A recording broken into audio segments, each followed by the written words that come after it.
আসসালামু আলাইকুম। আমি রাকিবুল ইসলাম রাকিব। আমি মাল্টিপারপাস ইঞ্জিনিয়ারিং ইনস্টিটিউটের একজন প্রফেশনাল ব্যাচের স্টুডেন্ট। আমি আজকে একটা প্রোগ্রাম করছি যেটা নাকি আমি ফ্যাক্টরি আই দ্বারা সিমুলেশন করছি। চলেন আমি আমার প্রোগ্রামটা দেখাই। এই যে এটা আমার প্রোগ্রাম।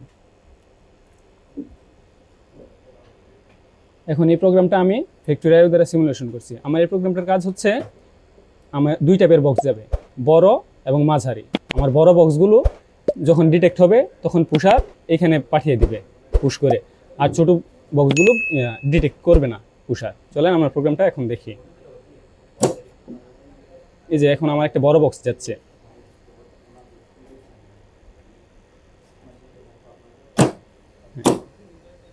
এটা ডিটেক্ট করছে। এই যে এরপর একটা ছোট বক্স যাওয়ার কারণে এটা ডিটেক্ট করে না।